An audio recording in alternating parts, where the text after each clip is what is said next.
بسم الله الرحمن الرحيم إنا أنزلناه في ليلة القدر وما أدراك ما ليلة القدر ليلة القدر خير من ألف شهر تنزل الملائكة والروح فيها بإذن ربهم من كل أمر سلام هي حتى مطلع الفجر صدق الله العلي العظيم اللهم صل على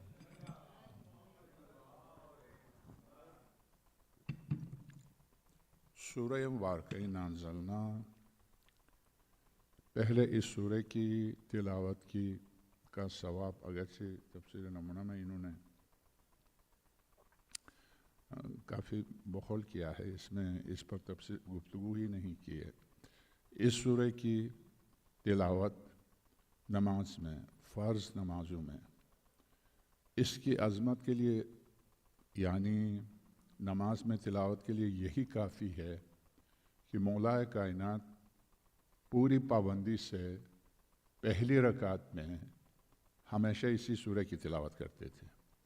حضرت سے یہاں تک حضرت کے بارے میں کہا مخالفین نے کہ علی کو سوائے نازلنا کے کچھ یاد ہی نہیں ہے، یہاں تک کہا، مگر لوگوں کے کہنے سے امام اور نبی اپنی روش نہیں بدلتے۔ جو شرف ہے، جو فضیلت ہے، کسی جاہل کے اعتراض پر اس شرف اور فضیلت کو ترک نہیں کیا جا سکتا۔ ہر پہلی رکعت میں سورہ حمد کے بعد سورہ مبارکہ انا انزلنا کی تلاوت کرتے تھے مولا کائنات صلوات اللہ وسلم علیہ۔ اسی طرح سے جب مولانا امام رضا السلام اللہ علیہ کو مدینے سے بلایا مامون نے مشہد، تو راستے میں ان کے ساتھ جو دو آدمی ساتھ تھے ان سے مامون نے پوچھا کہ نماز میں علی ابن موسیٰ رضا السلام اللہ علیہ کیا پڑھتے تھے؟ تو انہوں نے بتایا کہ ہم نے دیکھا ہر نماز میں پہلی رکعت میں سورہ حمد کے بعد پوری پابندی سے سورہ انا انزلنا پڑھتے تھے، مدینے سے لے کے خراسان پہنچنے تک۔ اور چونکہ سورہ مبارکہ انا انزلنا، اس کا شرف، اس کی فضیلت، کسی بھی سورہ کی فضیلت کا تعلق اس کے اندر جو مفاہیم ہیں ان کی بنا پر ہے۔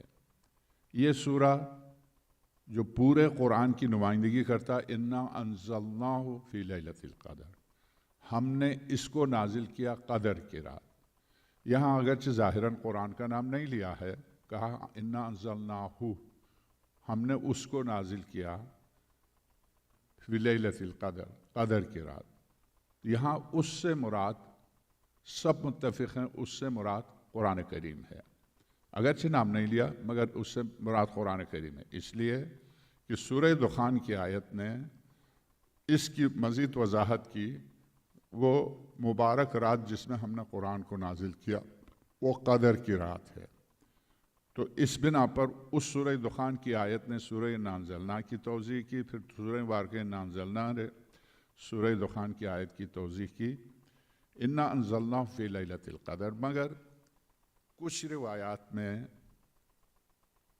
اس طرح سے آیا ہے، جیسے آیت اللہ مراشی رضوان اللہ تعالیٰ علیہ، آغا خمینی رحمۃ اللہ علیہ، اور کچھ اور مراجع جو کلینی سے لے کے خمینی تک اس طرح کے گزرے ہیں، جو کہ پوری پابندی سے سورہ حمد کے بعد عشاء کی نماز میں سورہ تکاثر کی تلاوت کرتے ہیں عشاء کی نماز میں۔ یہ روش اس روایت کی بنیاد پر ہے کہ اس تفسیر میں تو میں نے عرض کیا کہ انہوں نے زیادہ بخل سے کام لیا، ان مفاہیم کو پوری طرح بیان نہیں کیا ہے، مگر دوسری تفاسیر جو میرے پاس رکھی ہیں ان میں سورہ تکاثر کے بارے میں یہ روایت، جب سے کوئی 10-15 سال پہلے جو یہ روایت میری نظر سے گزری، اس وقت سے میں نے بھی طے کیا کہ پابندی سے عشاء کی نماز میں پہلی رکعت میں سورہ تکاثر کی تلاوت کی جائے، اس لیے کہ سورہ انا انزلنا کی تلاوت خاموشی سے پڑھی جانے والی نماز ہے، جیسے ظہر ہے، عصر ہے، ان میں ایک شہید کا درجہ رکھتی ہے۔ سورہ انا انزلنا کی تلاوت نماز میں ایک شہید کا درجہ، اور سورہ تکاثر کے بارے میں مجھے بہت حیرت ہوئی۔ یہ روایت سید ہاشم بحرانی کی تفسیر البرہان فی تفسیر قرآن میں محترم نے بہت کمال کیا. اس میں سورہ تکاثر کے بارے میں لکھا ہے کہ 500 شہیدوں کا درجہ. سورہ تکاثر اصل میں مفہوم کے اعتبار سے ہلا دینے والی سورہ ہے. یہ سورہ 2 دفعہ اس کی انسان کی زندگی میں تلاوت کر کے انسان کو سنایا جائے گا. ایک ٹھیک جان کندنی کے وقت، الہاکم التکاثر، کثرت خواہشات نے تمہیں بلا دیا تھا کہ تمہیں کس منزل پر جانا ہے، اب وہ وقت آ گیا جان کندنی کے وقت. 2 قبر میں سپرد خاک کرتے ہی جس سورہ کی تلاوت ہوگی یہ سورہ تکاثر ہے. الہاکم التکاثر، کثرت خواہشات کی وجہ سے بھول گئے تھے، حتیٰ زرتم المقابر، یہاں تک کہ تم اب قبر میں آ گئے ہو. یہ صاف طور پر تو چونکہ اس کا مفہوم انسان کو بیدار کرنے کے لیے، ہلانے کے لیے، خواہشات میں ڈوبے ہوئے انسان کو اس کی اصلی زندگی کی کھڑکی کھول کے دکھانے کے لیے، دیکھو آگے تمہیں کہاں جانا ہے. یہ سورہ یعنی انسان کی آنکھیں کھول دیتی ہیں. الہاکم التکاثر، کثرت نے، تکاثر نے، الہاکم تمہیں بلا دیا تھا. الہا بلانا، کم تم بھول گئے تھے. حتیٰ زرتم المقابر، اسی خواب و غفلت میں آگے قبر میں. کلا سوف تعلمون، یقین جانو ابھی پتہ چلے گا تم کہاں آئے ہو. ثم کلا سوف تعلمون، بہت یقین سے سمجھو کہ اب جس منزل پر آئے ہو یہاں تمہارے سارے راز کھل جائیں گے. وہ ستار العیوب جس نے تیری زندگی میں اپنے لطف و کرم کے پردے میں رکھا تھا، اب نہیں. اب یہاں فرشتے آئیں گے تجھ سے حساب کتاب کے لیے. تمہاری زندگی کی کتاب بھی کھول دی جائے گی. وہ گواہ بھی جو مسلسل لکھتے تھے، عتید و رقیب، وہ بھی اب تیرے سامنے ہیں. تیری زندگی کی کتاب بھی تیرے سامنے ہوگی. اور نکیر و منکر جو اب قبر میں آنے والے فرشتے ہیں وہ بھی تیرے سامنے. اگر تو خوش قسمت ہے تو بشیر و مبشر بھی تیرے سامنے. 6 فرشتے تیرے سامنے ہوں گے. اب تیرا حساب شروع ہو جائے گا قبر میں. تو یہ سورہ یعنی ایک طرح سے انسان کو بیدار کرنے میں اسی سورہ پر جو مولا کائنات کا پورے نہج البلاغہ میں ایک ہی خطبہ ہے جس کے بارے میں وہ سنی عالم اکثر میں آپ کی خدمت میں عرض کرتا ہوں. ابن ابی الحدید معتزلی صرف اس خطبے میں کے بارے میں کہتا 50 سال ہو گئے روزانہ پابندی سے پڑھتا ہوں. تو 50 سال میں کتنے روز ہوتے ہیں؟ 1000 دفعہ میں علی کے خطبے کو پڑھ چکا ہوں. مولا کائنات نے جمعہ کا خطبہ تھا، عنوان تھا الہاکم التکاثر، اسی سورہ کی تلاوت کی. اس کے بعد حضرت نے ارشاد فرمایا اس تفسیر میں اس خطبے کو دیا ہے. یہ انہوں نے کمال کیا ہے. مولا کائنات کے اس کو خطبے کو دیا تکاثر میں، تکاثر کی تفسیر میں. حضرت نے الہاکم التکاثر بلا دیا ہے تمہیں، کثرت خواہشات نہ حتیٰ زرتم المقابر، یہاں تک کہ تم قبر میں آئے. تو حضرت کا یہ پورا خطبہ یا لہو مرامن ما عبادہ و زورن ما اغفلہ و خطرن ما عبدہ لقد استخلو منہم ای مدکرن و تناوشوہم من مکان بعید اف بمسار آبائہم یفخرون ام بعدید الحلقہ یتکاثرون یرتجعون منہم اجسادا خوت و حرکات سکنت وَلِأَنْ يَكُونُوا عِبَرًا أَحَقْ مِنْ أَنْ يَكُونُوا مَفْتَخَرًا. مرنے والوں پر بھی عجب ہے عربوں کا مزاج. مرنے والوں کو بھی شمار کر کے فخر کرتے ہیں، ہمارے اتنے مر گئے ہیں، اتنے زندہ، ہم تو اتنے ہیں، ہم تو اس طرح کے ہیں. مرنے والوں پر فخر کرنے والوں، یہ حضرت کا جملہ، مرنے والوں پر افتخار کرنے والوں جب ذرا قبر کے کنارے آ کر آواز دو ان کو جن پر تم فخر کرتے ہو، وہ کس حالت میں وہ خود تمہیں بتائیں گے.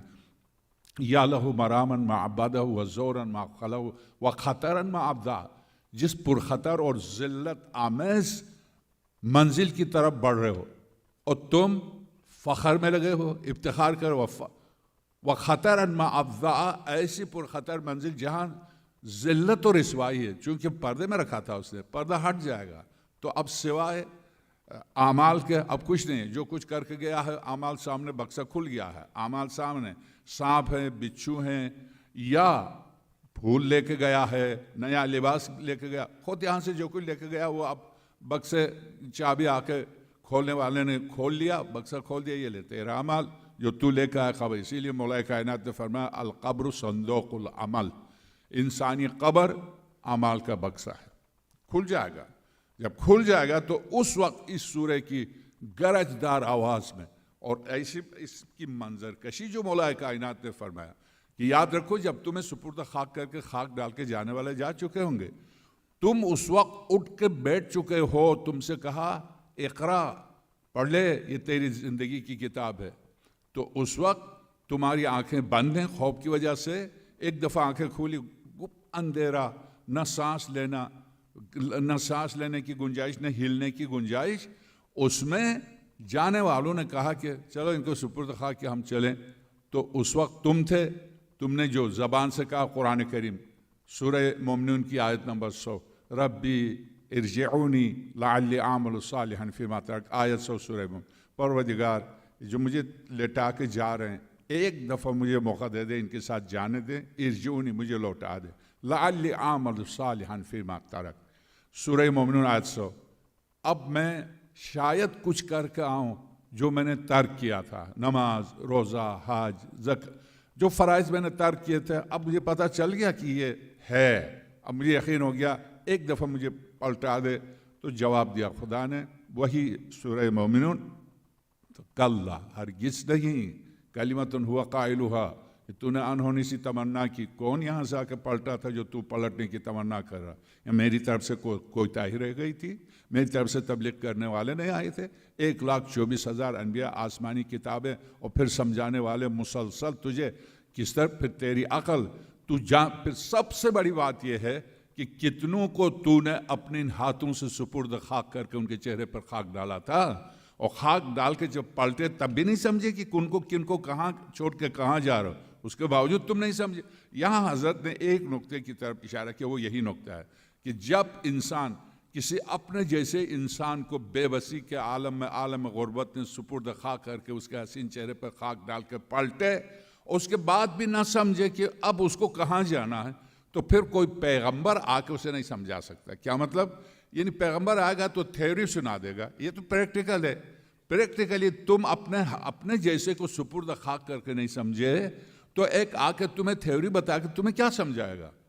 پریکٹیکلی تم نے اپنے ہاتھ سے اپنے جیسے کو، کتنے پہلوان تھے جو جا چکے، کتنے انبیاء تھے جو جا چکے، کتنے اولیاء تھے جو جا چکے، کتنے متقی پرہیزگار تھے جو جا چکے، علیکم السلام، کتنے تھے جو اس خاک کے اندر جا چکے ہیں، کتنے شہنشاہ تھے.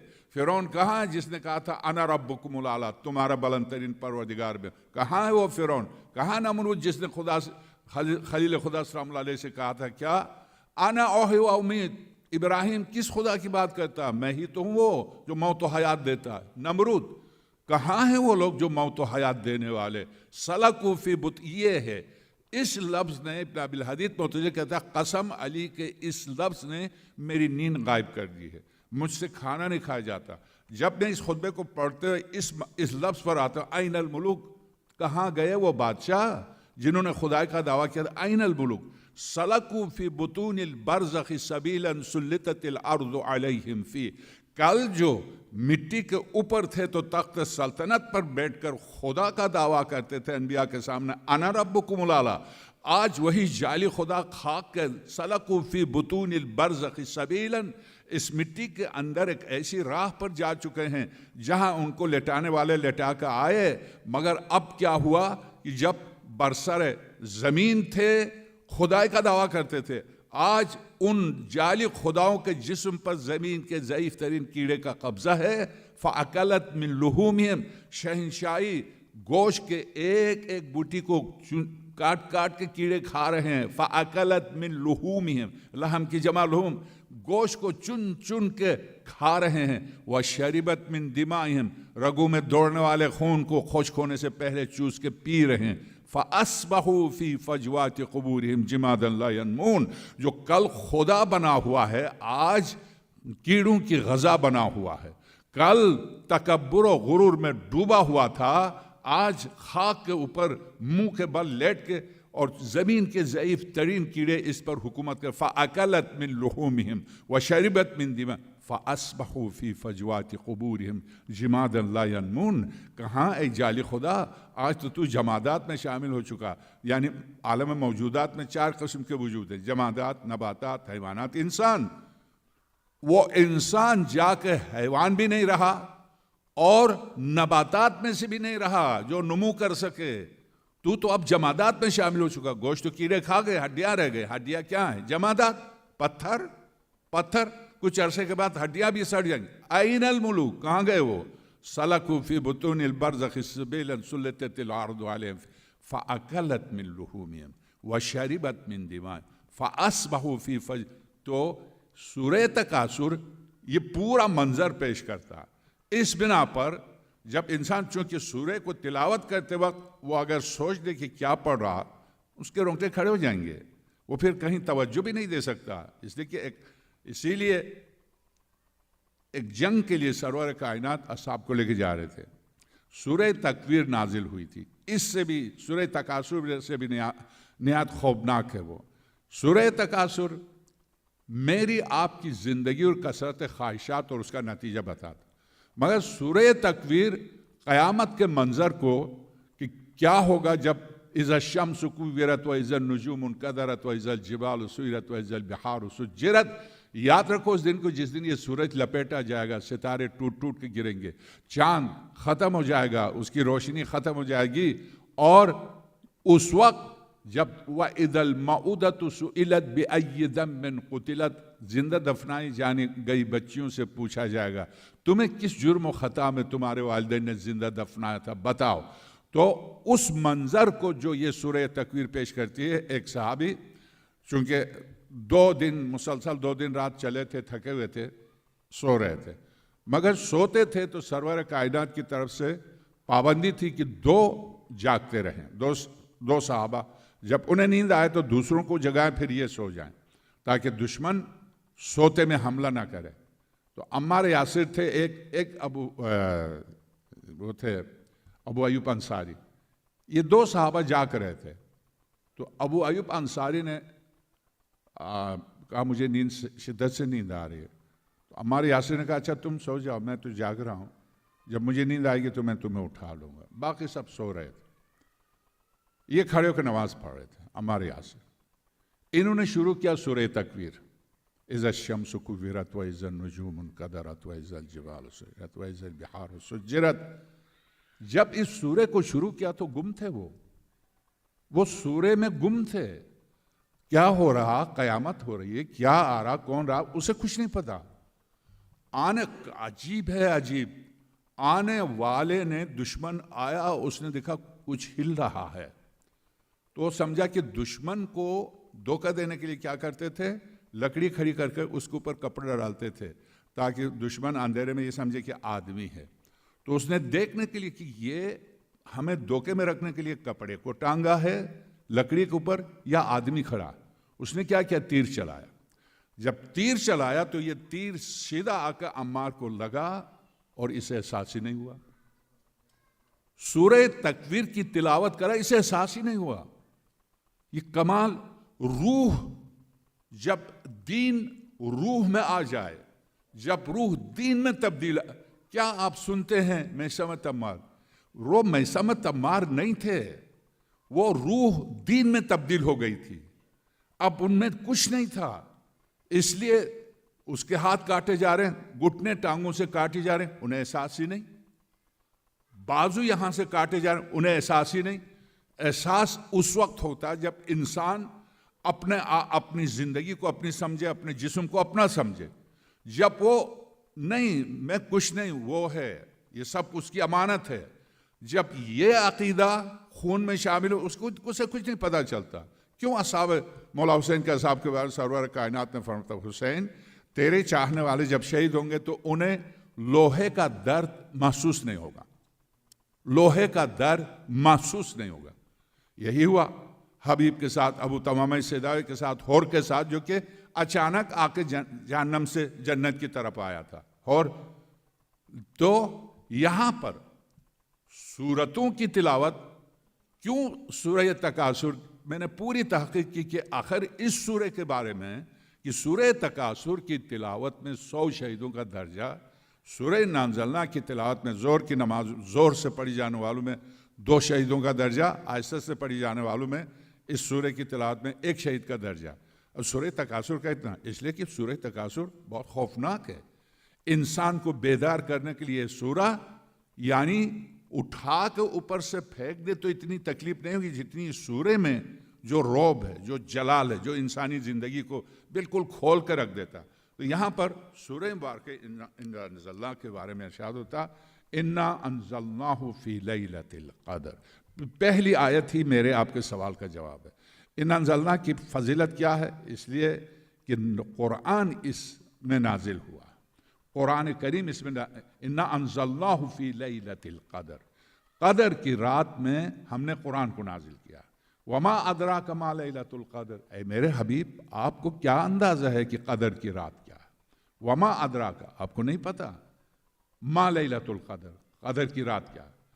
لیلۃ القدر خیر من الف شہر، قدر کی رات 1000 راتوں سے نہیں، 1000 گھنٹوں سے نہیں، من الف شہر، 1000 مہینوں سے۔ یہ آج کی رات جس میں شب قدر نہ ہو، ان 1000 مہینوں سے یہ رات افضل ہے، 1000 مہینوں سے۔ اس میں 2 روایتیں، ایک روایت ہے کہ بنی اسرائیل میں ایک شخص تھا جو 80 سال تک مجاہد کا اسلحہ پہنے ہوئے انتظار کر رہا تھا بس راہ خدا میں جہاد کا موقع ملے۔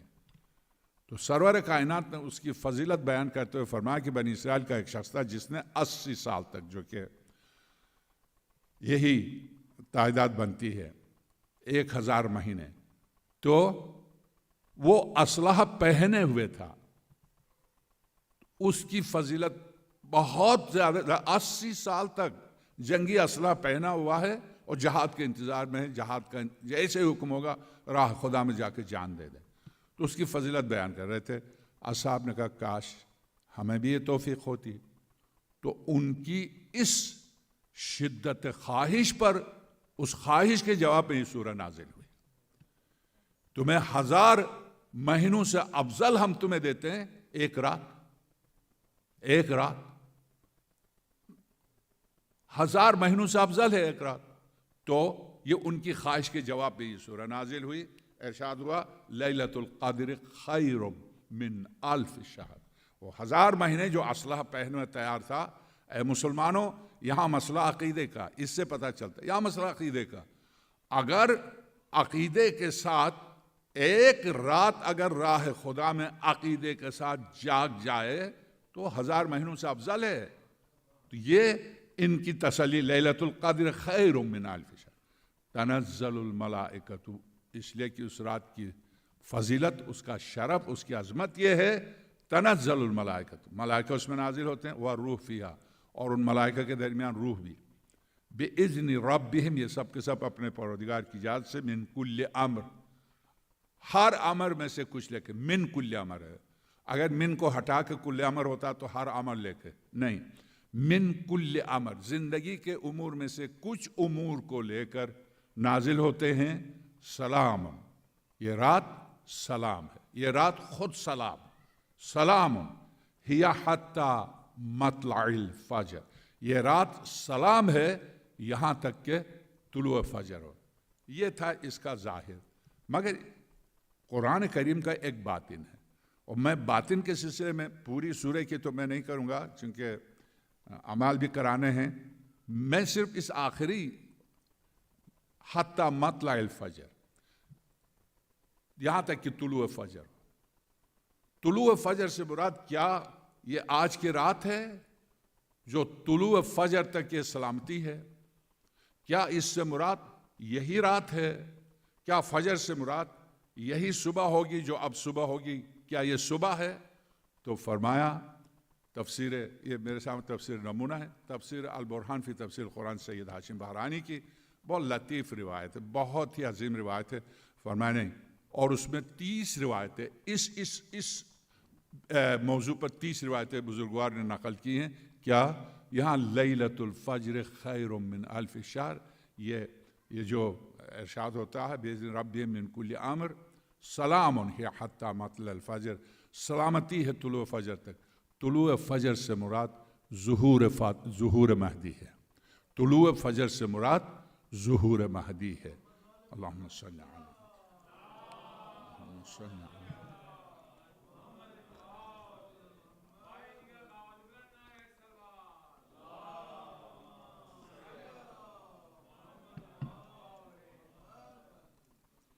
جی ہاں، سلام حتی مطلع الفجر.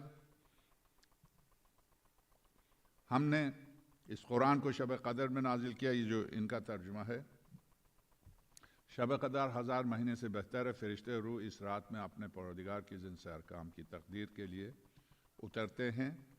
یہ ایک ایسی رات ہے جو طلوع صبح تک سلامتی اور برکت و رحمت سے پر ہے. شب قدر نزول قرآن کی رات. قرآن کی آیات سے اچھی طرح معلوم ہوتا ہے کہ قرآن مجید ماہ مبارک میں نازل ہوا. اس کے علاوہ جو دوسری آیات ہیں، جیسے سورہ بقرہ کی آیت شہر رمضان الذی انزل فیہ القرآن، ماہ مبارک رمضان یہ وہ مہینہ ہے جس میں قرآن نازل ہوا. انزل فیہ القرآن، جس میں قرآن کو نازل کیا گیا. سورہ بقرہ آیت نمبر 185.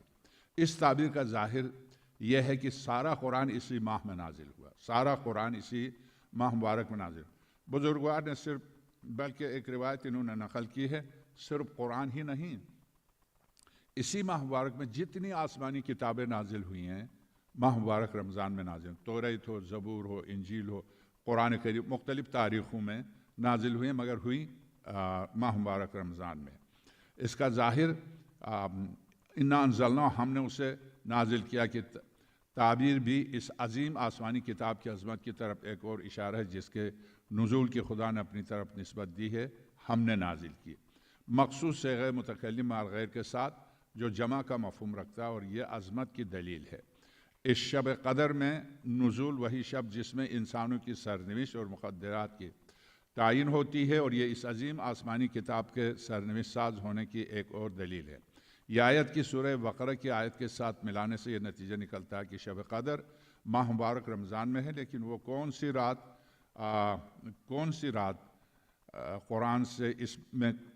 قرآن سے اس بارے میں کچھ معلوم نہیں ہوتا. کون سی رات؟ ارشاد ہوتا ہے وہی شب جس میں انسانوں کی قرآن سے اس بارے میں کچھ معلوم نہیں ہوتا، لیکن روایات میں اس سلسلے میں بہت زیادہ بحث آئی ہے. ہم انشاءاللہ اس سورہ کے آخر میں اس سلسلے میں بھی اور دوسرے مسائل کے بارے میں بھی گفتگو کریں گے. نزول تدریجی، یہ قرآن ایک دفعہ نازل ہوا ہے یا تدریجاً نازل ہوا؟ اس میں بلا وجہ آپ کا وقت ضائع میں نہیں کروں گا. تدریجاً نازل ہوا. ہم سب جانتے ہیں سرور کائنات کی 23 سالہ زندگی میں مکہ سے مدینہ تک تدریجاً نازل ہوا، ایک دفعہ نازل نہیں ہوا.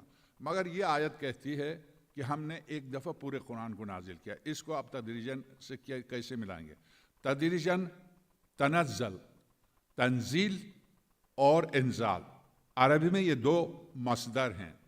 تنزیل کے معنی اور ہیں، انزال کے معنی، دونوں کے معنی نازل کرنا اوپر سے، مگر تنزیل کے معنی تدریجاً نازل کرنا، یعنی ایک آج کچھ، کل کچھ، پرسوں، اس طرح سے تدریجاً نازل کرنا، روز بروز، مہینہ بمہینہ، سال بسال. اور نزول کے معنی ایک دم سے کسی شے کا پوری طرح نازل کرنا. اور دونوں لفظ آئیں قرآن کریم کے لیے.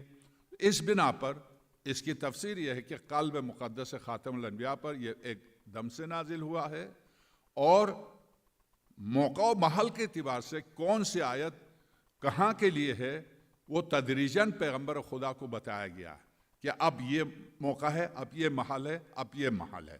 تو یہ دونوں صورتیں اس قرآن پر صادق آتی ہے، تدریجی بھی اور بیک وقت بھی. بیک وقت قلب مقدس خاتم الانبیاء پر، تدریجاً حالات و واقعات. میں اس کی بہترین مثال آپ کو دوں، یہ مثال میں نے نہیں دی ہے. محسن قراتی ایک بہت بڑے عالم، شاید ابھی بھی ہیں، ایرانی ٹی وی پر آتے ہیں، بہت قابل انسان ہیں. ان کی کتاب مکتبہ رسول کے نام سے اردو میں ملتی ہے، عقائد پر بہت اچھی کتاب ہے، آسان کتاب. میرے استاد محترم مولانا زیدی صاحب کی کتاب، جو علامہ ہلی کی کتاب باب ہادی اشر کا ترجمہ کیا اردو میں، احسن العقائد کے نام سے، ڈکو کی کتاب کا جواب دیا اس میں، احسن الفوائد کا. مگر یہ کتاب جو محسن قراتی کی ہے اردو میں، مکتبہ رسول کے نام سے، اس کا مصنف یہی محسن قراتی جو تہران ٹی وی پر بھی آتا، بہت پڑھا لکھا انسان ہے. یہ اس کی مثال ہے، میری مثال ہے. بہت پڑھا لکھا انسان ہے. یہ نزول کے تنزیل اور نزول کے بارے میں بہت بہترین نقطہ ہے. کیا مطلب؟ کہاں کہاں کیسے کیسے قرآن کس طرح سے نازل ہوا. تو ایک تو بیک وقت نازل ہوا اور پھر رفتہ رفتہ نازل ہوا. کیا مطلب اس کے؟ 2 دفعہ کیوں نازل ہوا؟ اس کی وجہ یہ کہ آپ اس نظام کائنات پر جب نظر دوڑاتے ہیں تو جہاں کہیں ہنگامے ہوتے ہیں، لڑائیاں ہوتی ہیں، جھگڑے ہوتے ہیں، قومی، لسانی، مذہبی فسادات ہوتے ہیں، تو وہ کون سا ادارہ ہے جو ان کو قابو کرتا ہے؟ جی، پولیس. بہت شکریہ. ہاں، پولیس کے جو آفیسرز ہوتے ہیں، آئی جی سے شروع ہوتا، درست ہے؟ جو سب سے بڑا ہے اس کو کیا کہتے ہیں؟ Inspector general. شاید یہی ہے نا. اچھا، اس کے بعد S S P, D S P اور پی جو بھی پی ہے وہ پیتا رہے. تو آپ یہ سوچئے اگر وہ پڑھا لکھا ڈی ایس پی ہے، سفارشی نہیں ہے، پڑھا لکھا ڈی ایس پی ہے، تو اس کو پتا ہے لاٹھی کہاں چارج کرنا ہے، کہاں پر گولی چلانی ہے اور کیسے کنٹرول، اسے پتا ہے. مگر وہ اپنے علم کی بنیاد پر نہیں کرتا. وہ اپنی ذمہ داری اپنے ذمہ نہیں لینے کے لیے وہ کیا کرتا؟ مجسٹریٹ کی طرف رجوع کرتا. مجسٹریٹ کیا کرتا ہے؟ آئی جی کی طرف رجوع کرتا. تو حکم اوپر سے آتا، جبکہ جو روڈ پر پولیس لے کر آئی جی، ایس ایس پی یا ایس پی یا جو بھی ہے، وہ جانتا ہے، اتنا تو جانتا ہے کہ اب لاٹھی چارج کرنا، اب گولی چلانا جانتا، مگر نہیں کرتا. کیوں نہیں کرتا؟ تاکہ ذمہ داری اس کے ذمہ نہ آئے، براہ راست اس سے اوپر جو اس کے ذمہ آئے. پھر وہ چاہتا اس سے اوپر وہ جو اس کے ذمہ آئے.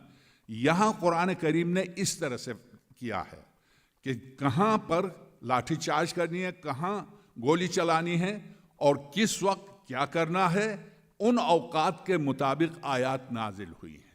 ورنہ قالب رسالت میں آپ پر بیک وقت نازل ہوا ہے. اس طرح سے ایک باز بلند صلوات دیجیے گا.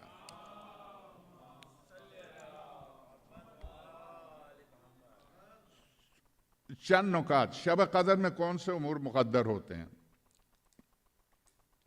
شب قدر میں آج کی رات کون کون سے امور میری آپ کی زندگی کے کن امور کے فیصلے ہوتے ہیں؟ اس پر اس سوال کے جواب میں کہ اس رات کو شب قدر کا نام کیوں دیا گیا، بہت کچھ کہا گیا. وہ میں عرض کر چکا. وہ پہلے جو گفتگو کرتے ہیں شاید بھول جاتے ہیں، دوبارہ اس کی طرف پلٹ آتے ہیں. وہ میں نے بتا دیا آپ کو. شب قدر کو شب قدر کا نام اس لیے دیا گیا کہ بندوں کے تمام سال کے سارے مقدرات اسی رات میں تعین ہوتے ہیں. اس معنی کی گواہ سورہ دخان ہے، جس میں آیا ہے کہ انا انزلناہ فی لیلۃ القدر فی لیلۃ مبارکۃ انا کنا منذرین فیہا یفرق کل امر حکیم. اس رات میں تفریق کرتے ہیں ہر امر، ہر باحکمت امر کی فیصلے کرتے ہیں. کل امر حکیم. ہم نے اس کتاب مبین کو ایک پربرکت رات میں نازل کیا ہے اور ہم ہمیشہ ہی اندازہ کرتے رہتے ہیں اس رات میں ہر امر خداوند عالم کی حکمت کے مطابق تنظیم و تعین ہوتا ہے. سورہ دخان آیت نمبر 93. یہ بیان متعدد روایت کے ساتھ ہم آہنگ ہے جو کہتے ہیں کہ اس رات میں انسان کے 1 سال کے مقدرات کی تعین ہوتی ہے. ریس، عمریں، دوسرے امور اسی مبارک رات میں تقسیم اور بیان کیے جاتے ہیں. البتہ یہ چیز انسان کے ارادہ اور مسئلہ اختیار کے ساتھ کسی قسم کا تضاد نہیں رکھتی. سوال یہ ہے کیا یہ فیصلے میرے آپ کے ارادے میں رکاوٹ بنتے ہیں؟ کیا جب فیصلہ کر لیا خدا نے مجھے آئندہ سال کیا کرنا ہے، کتنا کما سکتا ہوں، کتنا میں خرچ کر سکتا ہوں، میری زندگی کتنی لمبی ہے، جب سب کچھ فیصلہ ہو چکا ہے ادھر سے، تو اس کا مطلب میں تو کچھ بھی نہیں ہوں، فیصلہ تو وہاں سے ہو چکا. پھر یہ قرآن کریم کیوں کہتا ہے سورہ نجم وَأَن لَيْسَ لِلْإِنسَانِ إِلَّا مَا سَعَى؟ ہم نے قرآن کے لیے، یہ انسان کے لیے ہم نے کچھ بھی نہیں کیا، ہم نے ان کی کوشش پر چھوڑ دیا. سورہ نجم وَأَن لَيْسَ لِلْإِنسَانِ، انسان کے لیے کچھ نہیں ہے، إِلَّا مَا سَعَى، صرف اس کی کوشش کا نتیجہ دیں گے. جو کوشش کرے گا کھائے گا، پیے گا، زندگی بنائے گا، نہیں کرے گا تو جینے کی حد تک تڑپ تڑپ کے، ہاں وَمَا مِن دَابَّةٍ فِي الْأَرْضِ إِلَّا عَلَى اللَّهِ رِزْقُهَا 12ویں پارے کی آیت، یہ ہر ایک جینے والے کا رزق اس کے ذمے ہے۔ درست ہے، ایک منزل ایسی آتی ہے ہر جینے والے کا رزق اس کے ذمے۔ کب؟ جب انسان رحم مادر سے آتا تو اس کا رزق کس کے ذمے ہے؟ اس کے ذمے ہے، اس لیے کہ اس وقت یہ بے بس ہے، اس لیے اس نے کیا کیا؟ سینے مادر سے رزق کو تیار کیا، پھر انسان کو باہر لے کے آیا، تو وہ رزق اس کے ذمے ہے۔ مگر جب اب ہلنے جلنے اور چلنے پھرنے کے قابل ہوا تو اب کہا کہ وَأَن لَيْسَ لِلْإِنسَانِ إِلَّا مَا سَعَى۔ تو بچہ نہیں ہے کہ ہم سینے مادر سے ہم دودھ پلاتے رہے تو زندگی بھر تجھے دودھ پلاتے رہیں گے، نہیں ہے، اب تیری محنت کے مطابق ہم تجھے پھل دیں گے، جو محنت کرے گا وہی تمہیں پھل ملے گا۔ تو زندگی جیسے تقسیم ہوتی ہے قرآن کریم اس طرح سے گفتگو کرتا ہے۔ ابتدا میں ہم آپ بے بس تھے، رحم مادر سے رزق کو مہیا کیا، پانی کی جگہ پر بھی وہی، غذا کی جگہ پر بھی وہی، دودھ ایک طرف غذا ایک طرف پانی، تو دونوں سینے مادر سے رزق کو تیار کیا اور بچے کو باہر لے کے آیا۔ اور جب اب اس قابل ہوا کہ سعی کرے، کوشش کرے، تو اب زندگی بھر دودھ تو نہیں پلائے گا خدا، اب کہا کہ تو کوشش کر، وَأَن لَيْسَ لِلْإِنسَانِ مَا سَعَى، اب تجھے اپنی محنت کا پھل ہم دیں گے، یعنی کہ تم لیٹا رہے اور ہم فرشتوں کے ساتھ پکوا کے بیچ دیں گے، ایسا بالکل بھی نہیں کریں گے۔ تو شب قدر کون سی رات ہے؟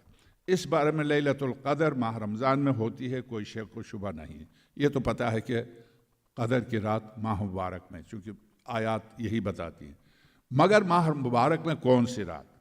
کیونکہ قرآن کی تمام آیات اسی معنی کا اقتضا کرتی ہیں۔ ایک طرف تو وہ کہتی ہیں کہ قرآن ماہ رمضان میں نازل ہوا، سورہ بقرہ آیت نمبر 185، دوسری طرف یہ کہتی ہیں کہ شب قدر میں نازل ہوا، آیات ذیل۔ لیکن اس بارے میں کہ ماہ رمضان کی راتوں میں سے کون سی رات ہے، بہت اختلاف ہے، بہت ہی اختلاف ہے۔ اس سلسلے میں بہت سی تفاسیر بیان کی، من جملہ پہلی رات، 17ویں رات، 19ویں رات، 21ویں رات، 23ویں رات، 27ویں رات اور 29ویں رات۔ لیکن روایت مشہور و معروف یہ ہے ماہ رمضان کی آخری 10 راتوں میں سے 21ویں یا 23ویں رات۔ اسی لیے ایک روایت میں آیا کہ پیغمبر اکرم صلی اللہ علیہ وسلم ماہ مبارک کی آخری 10 راتوں میں تمام راتوں کا احیاء فرماتے تھے اور عبادت میں مشغول رہتے تھے۔ ایک روایت میں امام صادق، چونکہ طول تاریخ میں بہت سے مومنین نے جو سوالات کیے ہیں، ان سوالات کے جوابات میں جو معصوم نے فرمایا اس سے رات کا پتہ چل جاتا۔ ایک شخص، ظاہر ہے کہ ایک شخص آیا، اس نے کہا کہ فضل امام صادق صلی اللہ علیہ سے میرے سامنے روایت ہے، مولا میں شب قدر 3 راتیں میں نے جاگ نہیں سکتا، 100 سے زیادہ اس کی عمر تھی، میں نہیں جاگ سکتا، 3 راتیں میں نہیں ہمت نہیں ہے، میں نہیں جاگ سکتا۔ تو حضرت نے فرمایا دیکھو 100 سال تک تو نے جو جرائم کیے، اگر 3 راتیں جاگنے پر خدا معاف کر دیتا ہے تو کیا بات ہے؟ مولا آپ دیکھ رہے ہیں، میں آپ کے پاس بھی کس طرح سے غالباً ٹوکرے میں لے کے آئے تھے اس کو، میں نہیں جاگ سکتا مولا، میرے بس میں نہیں ہے، آپ تعین کیجئے میں 1 رات کسی طرح سے بھی جاگ لوں گا، میں 3 راتیں میرے بس میں نہیں۔ تو حضرت نے فرمایا 1 رات جاگ سکتا؟ ہاں 1 رات میں کچھ بھی ہو جاگ جاؤں۔ دیکھو 1 رات اگر کھڑے ہو کے نہیں پڑھ سکتے بیٹھ کے پڑھو، بیٹھ کے نہیں پڑھ سکتے لیٹ کے پڑھو، لیٹ کے نہیں پڑھ سکتے تو اشارے سے بھی یہ رات مس نہیں کرنا۔ کہا مولا نہیں وہ مس نہیں کروں گا، تو کہا پھر 23ویں رات۔ تو اس سے پتہ چلتا ہے 23ویں رات سے باہر نہیں ہے۔ شب قدر حتماً اور یقیناً اگر کوئی رات ہے تو وہ آج کی رات ہے، شب 23ویں، شب 23ویں۔ تو اس بنا پر ان روایات سے پتہ چلتا، مومنین بھی تو چالاک تھے نا، تیز تھے، تو کسی طرح سے مولا سے بس کہلوا دیں بس۔ تو خیر وہ بیچارہ چالاک تو نہیں کہہ سکتے، استغفر اللہ، وہ واقعاً عمر رسیدہ تھا، 100 سے زیادہ اس کی عمر تھی، وہ نہیں جاگ سکتا تھا، اس کی مجبوری تھی، مگر اس کی مجبوری نے ہم سب کے لیے ایک لطف و کرم کا کام کیا۔ تو امام صادق صلی اللہ علیہ سے آئے کہ شب قدر 21ویں یا 23ویں رات ہے، 21ویں یا 23ویں رات ہے۔ یہاں تک کہ جب راوی نے اصرار کیا کہ وہ ان دونوں راتوں میں سے کون سی رات ہے،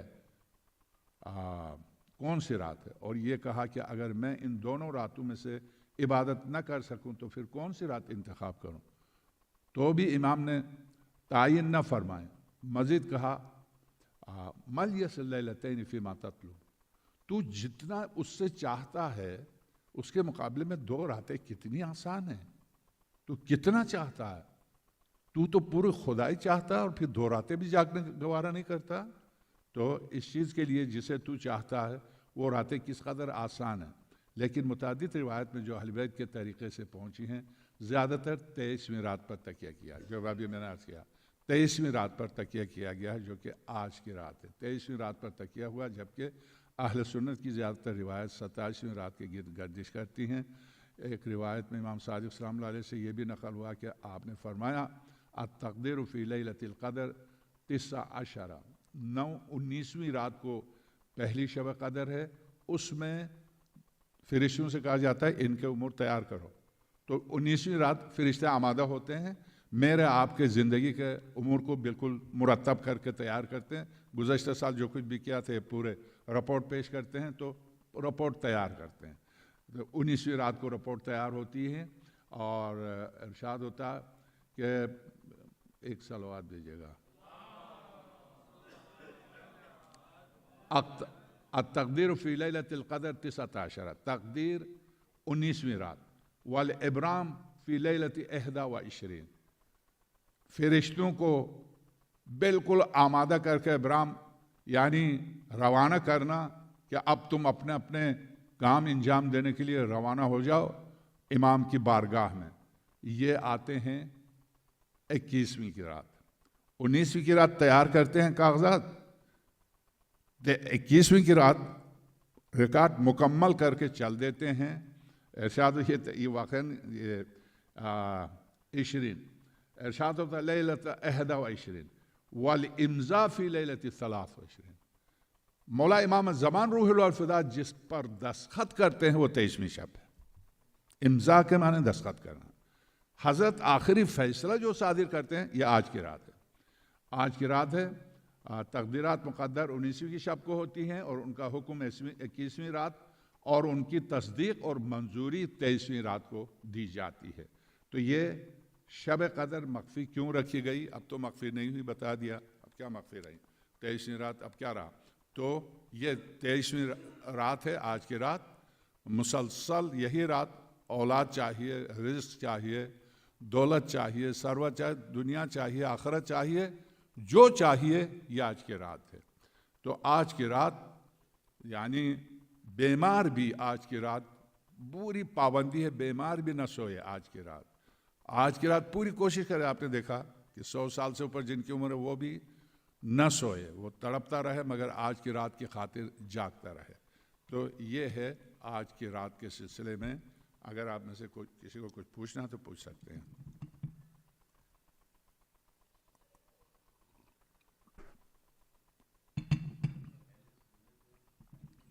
ستائش دیا.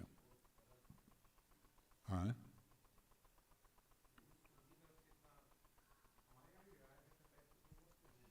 27 دیکھا نہیں، 27 ہی نہیں بلکہ 29 تک. یعنی روایت یہ ہے کہ آخری عشرے میں طاق راتیں، آخری عشرے میں طاق راتیں. کیا مطلب؟ 21، 23، 25، 27، 29 یہ طاق راتیں ہیں. جب راتیں یعنی 22، 24، 26، 28، 30 جو برابر تقسیم نہیں ہوتے ہیں ان کو طاق رات کہا جاتا ہے. جو برابر تقسیم ہوتے ہیں ان کو جب رات کہا جاتا ہے. ٹھیک. آخری طاق راتوں میں تلاش کرو. اس موضوع پر اس طرح کی روایت بہت زیادہ سنیوں کا ہے. ہمارا چونکہ ائمہ علیہ السلام سے آپ نے دیکھا کہ مختلف اوقات میں مختلف بیمار ہیں، بڈھے ہیں، اس طرح کے افراد نے بہت مجبوری کا اظہار کیا تو معصوم نے فرمایا کہ پھر تم 23ویں رات کو مس نہیں کرنا. تو مکتبہ اہل البیت میں یہ بات طے ہے کہ 23ویں سے شب قدر خارج نہیں ہے. یہ بلکہ آپ کی تسلی کے لیے ارشد میں وہ عبارت ہی پڑھ دوں، کہیں یہ نہ کہیں کہ مولوی اپنی جیب سے کہہ رہا. ہاں یہ ہے التقدیر فی لیلۃ القدر 19 مقدر 19ویں رات. والابرام فی لیلۃ 21 اور آمادگی کہ اب روانہ ہو جاؤ امور کو لے کے، یہ 21ویں کی رات. والامضاء فی لیلۃ 23 اب فیصلہ آخری فیصلے کا دستخط ہونا مولا امام زمان کے دست مبارک سے، وہ ہے 23 کو بس۔ تو اس روایت میں 23 سے خارج شب قدر نہیں ہے، 23ویں شب ہے اس سے خارج نہیں ہے۔ باقی طاق راتوں میں عبادت شب قدر سے کم نہیں ہے۔ شب قدر کی فضیلت اس طرح سے، جیسے 15 شعبان کو شب قدر سے تعبیر کیا ہے اور شب قدر کی طرح قرار دیا، تو شب قدر کی طرح قرار دینا وہ 25ویں شب بھی ہے، 27ویں شب بھی ہے، 29ویں شب بھی ہے، مگر شب قدر ہی کون سی رات ہے تو فرمایا 23ویں سے باہر نہیں۔ ٹھیک جی،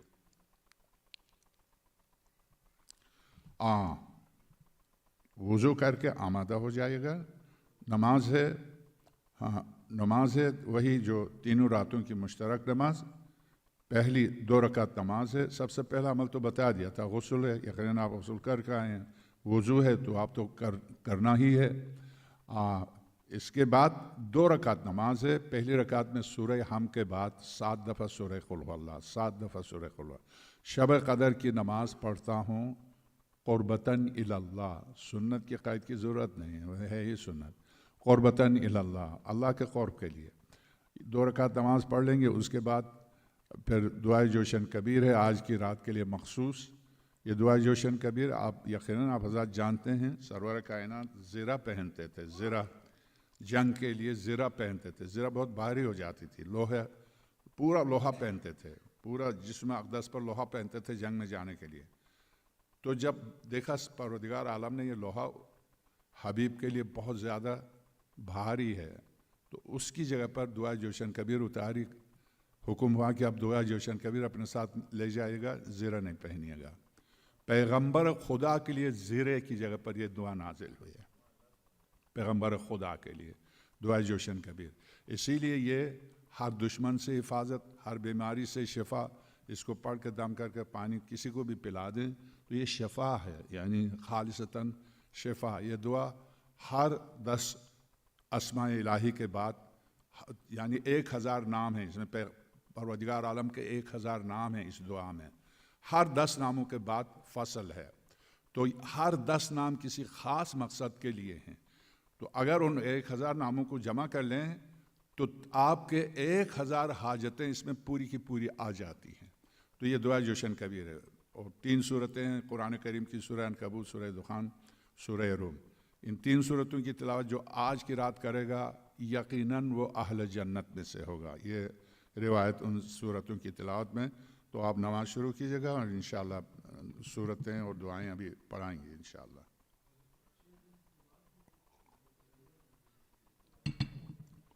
جن کے ذمے قضا ہے، جن کے ذمے قضا ہے، اسی لیے آغا زیاد کو چاہیے کہ وہ میرے سامنے بیٹھ جائیں۔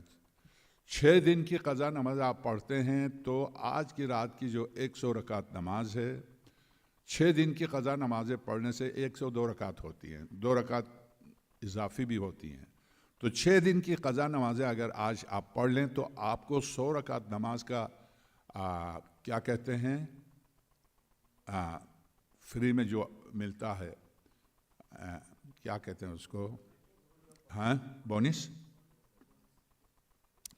آپ کو بونس ملے گا 100 رکعت نماز کا، مگر آپ کی جو زندگی کی قضا نماز تھی وہ بھی پوری ہو جائیں گے۔ آپ اپنی قضا 6 دن کی قضا نماز پڑھ لیجئے، اور قضا نماز اسی طرح سے پڑھیے جیسے ادا پڑھتے ہیں۔ قصر پڑھنی ہے تو قصر کی نیت سے، تمام پڑھنی ہے تو تمام کی نیت سے۔ جو نمازیں سفر میں قضا ہوئی ہیں آپ قصر کی نیت سے پڑھیں گے، اور جو نمازیں حضر میں قضا ہوئی ہیں، گھر پر ہوتے ہوئے قضا ہوئی ہیں، ان کو پوری پڑھیں گے۔ اور جو نمازیں زور سے پڑھی جانی ہیں ان کو زور سے پڑھیں گے، جو نمازیں آہستہ پڑھنی ہیں اسی طرح سے، جیسے آپ نماز پڑھتے ہیں صبح فجر کی نماز، مغرب عشاء کی نماز زور سے پڑھنی ہے، پہلی 2 رکعت، ظہر عصر کی نماز آہستہ سے پڑھنی ہے۔ تو جو آہستہ سے پڑھی جانے والی آہستہ سے پڑھیے، جو زور سے، جیسے آپ پڑھتے ہیں صرف نیت قضا کی کرنی ہے۔ جی